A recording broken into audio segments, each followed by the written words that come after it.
Related काफी कुछ ऐसी चीजें हैं जो जानना बहुत जरूरी है। ठीक है, तो फाइल के बारे में हम लोग उन चीजों को भी जानते हैं, जैसे फाइल को हार्डनिंग और टेम्परिंग कैसे की जाती है। तो उसमें जो प्रश्न आता है फाइल की रैपिंग से आता है। किसी फाइल की हार्डनिंग टेम्परिंग करते समय वो मुड़ जाती है, तो उससे मुड़ने से बचाने के लिए क्या किया जाना चाहिए, या फाइल की हार्डनिंग टेम्परिंग के समय रैपिंग से बचाने के लिए क्या करना चाहिए। ये इस प्रकार से प्रश्न आ सकता है। ठीक है, या फाइल की हार्डनिंग टेम्परिंग करते समय फाइल को क्विंचिंग मीडियम में डुबाया जाता है, कैसे डुबाया जाता है, डुबाने का तरीका पूछता है उसमें। ठीक, ये जो है ये फाइल की हार्डनिंग टेम्परिंग से एक क्वेश्चन बनता है। तो इस क्वेश्चन के बारे में अगर हम लोग बात करें तो क्या होता है, आपने देखा होगा, आपने कभी घर में जो पापड़ होता है ना, पापड़ को कभी आपने अंगार में ऐसे गर्म करके सेकने की कोशिश की होगी, है ना। आप ऐसा पकड़ते हैं, जैसे आप आंच पर यानी अंगार पर लेकर जाते हैं तो क्या होता है, पापड़ मुड़ जाता है ना। बड़ा सिंपल सा आपको उदाहरण बता रहा हूं। अब फाइल है जो कि गर्म है, क्योंकि आपको रैपिडली जल्दी से तेजी से उसको ठंडा करना है, जब भी वो हार्डनिंग होगी, अन्यथा हार्डनिंग नहीं होगी। तो तेजी से आपको पानी में डुबोना है। अब आपने फाइल को गर्म कर लिया। अब गर्म करने के बाद में अगर आपने इसको ज्यों ही कुंचिंग मीडियम में डाला, ऐसे करके, जैसे ही ऐसे डालेंगे तो पहले नीचे का भाग संपर्क में आएगा, ये ठंडा हो गया, ये गर्म है, गर्म धातु फैली रहती है, ठंडी धातु। ठीक है, तो अब यहां ठंडा वाला भाग क्या होगा, सिकुड़ेगा, और ये गर्म वाला जो है ये फैला हुआ रहेगा। इससे आपकी जो फाइल है ऐसी बैंड हो जाएगी, बीच में से ऐसी बैंड हो जाएगी। उसी को बोलते हैं रैपिंग ऑफ फाइल। फाइल का रैपिंग हो जाना, क्यूचिंग करते हैं, ठंडा करते समय फाइल का डिस्टॉर्शन हो जाता है, मुड़ जाती है ना, कई बार क्रैक भी हो जाती है उसमें। तो इस प्रकार से ना हो, तो फाइल को क्या करते हैं, जब आप फाइल को कुंचिंग मीडियम में डालते हैं, ठीक है, तो उसका तरीका होता है वर्टिकली, यानी कि सीधा रखना है आपको और तेजी से ऐसे डुबाना है। अब इसमें क्या होगा, जैसे ही फाइल क्या होगी पानी के अंदर यानी कि कुंचिंग मीडियम के अंदर जाएगी। हो सकता है कुंचिंग मीडियम आपका बनाओ रॉक सॉल्ट और पानी मिलाकर के हम लोग बनाते हैं, सादा पानी उपयोग नहीं करते। लेकिन फाइल को किस गति से ठंडा करना है उसके आधार पर कुंचिंग मीडियम लिया जाएगा। हो सकता है हेवी स्पिंडल ऑयल लें, ऑयल में डुबो करके भी हम लोग हार्डनिंग करते हैं। क्यों, कि बहुत तेजी से ठंडी होगी तो भी फाइल क्रैक हो जाएगी, भले हम वर्टिकली डाल रहे हैं। तो फाइल को हार्डनिंग करने के लिए उसके मटेरियल और हार्डनेस के ग्रेड के अनुसार क्या होता है, कुंचिंग मीडियम लेते हैं। मैक्सिममली अगर आप देखेंगे उसको तो हेवी स्पिंडल ऑयल जो होते हैं, हेवी स्पिंडल ऑयल में डुबो करके फाइल की हार्डनिंग की जाती है। तो उसको जैसे आप डालेंगे तो ये चारों तरफ से संपर्क में आएगा, कंटिन्यूसली प्रोग्रेसिवली चलेगा वो, है ना। तो चारों तरफ संपर्क करेगा, तो सब जगह से एक बराबर ठंडा होगा। तो एक बराबर ठंडा होगा तो बैंड होने के या डिस्टॉर्शन होने के, रैपिंग होने के चांस बहुत कम, है ना। एकदम 1% 2% हम बोल सकते हैं कि भाई हो सकता है स्पीड जो थी आपके अंदर उसको डुबोने की, उस स्पीड में अगर मान के चलिए आप थोड़ा धीमे हो गए या ऐसा आपकी गति में कोई परिवर्तन आया तो उससे थोड़ा बहुत हो सकता है। लेकिन अगर आप एक पर्टिकुलर ग्रेजुअली उसको करेंगे ठंडा, तो उससे ठंडा करने से जो फाइल है आपकी कभी भी रैप्ड नहीं होगी, ट्विस्ट नहीं होगी, क्रैक नहीं होगी, खराब नहीं होगी। तो जब भी एग्जाम में आपको ये प्रश्न आता है तो आप हमेशा याद रखिए कि फाइल का जब आप हार्डनिंग टेम्परिंग करते हैं तो उसको डुबाने का तरीका क्या होता है, वर्टिकली होता है। ठीक है, वर्टिकली आप डुबाते हैं उसको, ऊर्ध्वाधर क्या बोलते हैं, ऊर्ध्वाधर, है ना। अब जब फाइल का प्रोडक्शन हो जाता है, दांते बन गए, सब बन गए, हार्डनिंग बन गई, आपके पास फाइल आ जाती है, हैंडल लगा दिए, सब लगा दिए। तो यहां पर फिर एक प्रश्न बनता है कि नई फाइल का उपयोग, जो नई फाइल होती है उस नई फाइल का उपयोग पहले कहां किया जाएगा, नई फाइल का उपयोग पहले कहां करते हैं, उसका रीजन क्या होता है। देखो, जब हम फाइल पर मशीन के द्वारा दांते बने हों या जिस प्रकार से हमने दांते बनाए हों, तो वो जो दांते होते हैं ना, मैं थोड़ा सा लार्ज बता रहा हूं आपको। ये जो दांते हैं ये बड़े शार्प बनते हैं, तो ये जो एज है यहाँ का ये बड़ा शार्प होगा, नुकीला होगा, धार वाले से नहीं, ब्लेड की धार है, चाकू धार कैसी होती है, वैसा क्या होगा, ये बहुत तेज होगा, और तेज होने के साथ साथ ऊपर में बारीक रहेगा, थिकनेस कम रहेगी उसकी, थिन रहेगा। ऐसी कंडीशन में अगर आपने नई फाइल लाया और डायरेक्ट उसका उपयोग करना शुरू कर दिया, तो ऐसी स्थिति में ये जो कॉर्नर है, यहाँ का जो कोना है, उसका पॉइंट जो है धार का, वो टूट जाता है, ब्रेक होता है, तो दांते खराब हो जाते हैं।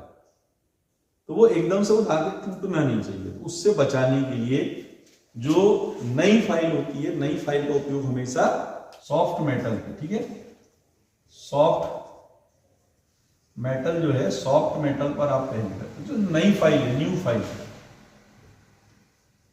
न्यू जो फाइल होगी आपकी, नई फाइल होगी, नई फाइल को आप पहले सॉफ्ट मेटल पे चलाएंगे। सॉफ्ट मेटल पर चलाने से ये होता है कि ये दांते टूटते नहीं है, और फाइल पर उपयोग करने के कारण वो क्या होते हैं, धीरे धीरे घिस जाते हैं, शार्पनेस उसकी क्या हो जाती है, घिस जाती है, और जो दांते हैं फिर आपके जनरल मटेरियल पर उपयोग करने के लिए रेडी हो जाते हैं। तो ये हमको हमेशा याद रखना है, ठीक है, कि नई फाइल को कभी भी सीधे धातु पर उपयोग नहीं करते, पहले उसको सॉफ्ट मेटल पर उपयोग किया जाता है, बाद में हम उसको सामान्य रूप से उपयोग में लाते हैं। तो ये हो गया नई फाइल के लिए, ठीक। अब ये जो फाइल होती है, इसका हम लोग उपयोग करते हैं, तो इसमें फिर एक जो प्रश्न है वो कई बार देखने के लिए मिलता है कि फाइल का उपयोग करते हैं तो फाइल को जो दांते होते हैं, उन दांतों के बीच में ये जो गैप है ना, यहाँ पर धातु के जो कण है वो ऐसे फंस जाते हैं, जिसको हम लोग पिनिंग ऑफ फाइल बोलते हैं, मतलब पिन की तरफ इसको फाइल में दांते में फंस जाते हैं कण। तो इसको निकालने का क्या तरीका होता है? तो इसको निकालने के लिए जो है हम लोग सामान्यतः आप देखेंगे तो तीन जो अलग अलग प्रकार के हम लोग इसमें आप करते हैं।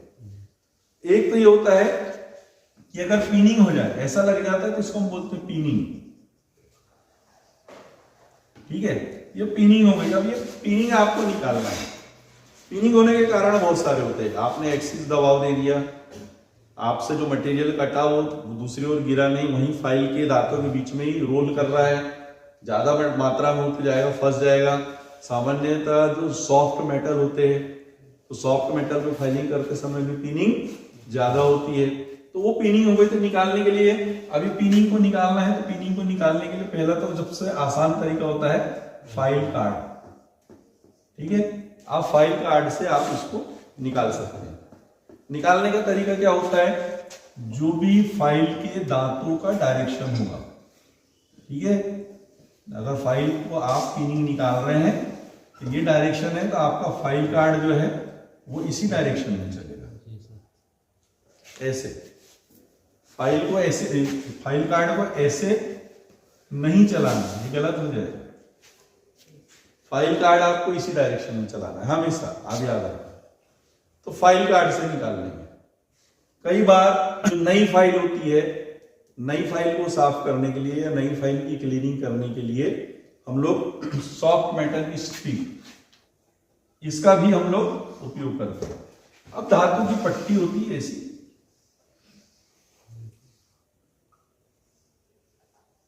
हो सकता है ब्रास की हो, कॉपर की हो, कोई भी हो। सॉफ्ट मटेरियल की ऐसी स्ट्रिप होती है, इसी स्ट्रिप को हम लोग फाइल पर चलाते हैं। उसको भी चलाने का तरीका क्या होगा, यही वाला होगा। ये नहीं कि वो सॉफ्ट मेटल की तो ऐसा चलाना है, ऐसा नहीं, उसको ऐसे चलाना है। कैसे? इस प्रकार से। तो ये सॉफ्ट मेटल की स्ट्रिप के जरिए भी हम लोग निकालते हैं। तो कई बार फाइल के ऊपर में इसको लगा के चित्र दे देता है और पूछता है इसको पहचानिए, या इस क्या किया जा रहा है उसको पहचानिए, ठीक है। तो उसमें एक तो जो नई फाइल है, नई फाइल के दांतों को करेक्ट किया जा रहा है, या नई फाइल की पिनिंग निकाली जा रही है, दांतों को करेक्ट किया जा रहा है, या ठीक है। इस प्रकार से इस चित्र के साथ में ऑप्शन आता है। अब आते हैं तीसरा भाई, फाइल में पिनिंग हो गई, अब डीप पिनिंग हो गई। कैसी हुई? डीप पिनिंग, ठीक है। डीप अगर पिनिंग हो गई, डीप अगर पिनिंग हो गई, गहरी हो गई, पिनिंग कैसी हो गई? गहरी हो गई, इससे भी नहीं निकल रही, इससे भी नहीं निकल रही, दोनों से नहीं निकल रही है, तो अब आप कैसे निकालेंगे? तो when deep pinning in file, you must use scorer. जब भी फाइल में डीप पिनिंग हो जाती है और डीप पिनिंग को निकालना होता है तो हम लोग उसके लिए यूज करते हैं स्कोरर। ठीक है, स्कोरर यूज करते हैं। तो स्कोरर जो होता है, स्कोरर कैसे यूज किया जाता है? स्कोरर क्या होता है? स्कोरर एक्चुअल में एक प्रकार का स्क्राइबर जैसा टूल है। समझ लो आपका स्क्राइबर है, वैसा ही आपका स्कोरर होगा। तो स्कोरर की आकृति क्या होती है? वो इस प्रकार से बनी होती है, जैसा आप उसमें हैंडल भी लगा सकते हैं, नहीं लगा तो आप ऐसे बना सकते हैं। मेटल का आपका जो जैसे इलेक्ट्रोड वगैरह होते हैं ना, वैसे आप लेकर के इस प्रकार से आप देखिए स्क्राइबर की तरफ। अब इनकी अपेक्षा इसका जो टीथ होगा, इसका जो नोक होगा वो थोड़ा मजबूत होगा और ज्यादा गहरे तक जाएगा और अकेला एक बार में एक पिनिंग को निकालेगा, नहीं एक बार में बहुत सारे नहीं निकाल रहा है, जो अंदर तक धंसा हुआ है, फंसा हुआ है, उसको निकाल रहा है। तो ये स्कोरर का यूज किया जाता है। तो अगर स्कोरर के बारे में कई बार क्वेश्चन आ जाता है कि फाइल में स्कोरर का उपयोग कब किया जाता है, तो मैक्सिममली 100 में से 90 लोगों को इसका पता नहीं होता है। 100 में से 90 लोगों को इसका पता नहीं होता है कि फाइल में जो डीप पिनिंग होती है उसको स्कोरर के जरिए निकाला जाता है।